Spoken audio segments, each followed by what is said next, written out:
কোন অঞ্চলের খাদ্যাভ্যাস তার ভূপ্রকৃতি দ্বারা নির্ধারিত হয়।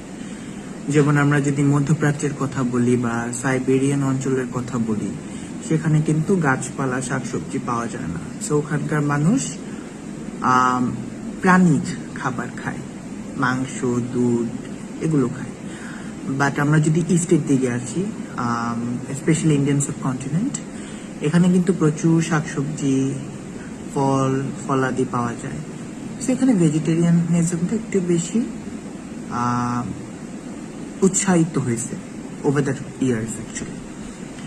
কিন্তু এই জন্য আমরা কাউকে জাস্ট বিকজ কেউ মাংস খায় সেটাকেও আমরা যেমন ক্রিটিসাইজ করতে পারি না, কেউ যদি ভেজিটেরিয়ান হয় আমরা তার চয়েসকেও ক্রিটিসাইজ করতে পারি না, বিকজ এটা নেচার।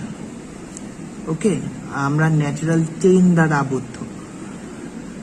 কিন্তু এখানে আরেকটা ব্যাপার আছে, সেটা হচ্ছে আমরা মানুষ হিসেবে যতই সিভিলাইজেশন হিসেবে আমরা যতই উন্নত হচ্ছে, আমরা কিন্তু অল্টারনেটিভ ওয়ে খুঁজে বের করতে পারছি, মানে করছি আর কি। So obviously I want a day, I'm looking forward to a day when we don't have to kill animals to eat.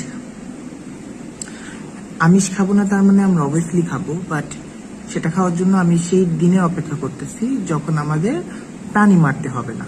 আমরা ক্লোনিং এর কথা জানি, আমরা কিন্তু আর্টিফিশিয়াল মিটও আমরা আস্তে আস্তে উদ্ভাবন করছি।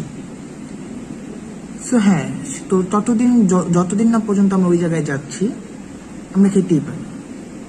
মাংস খেতেও দোষ নাই, ভেজিটেরিয়ান হতেও দোষ নাই, চয়েস, যার যার চয়েস এটা।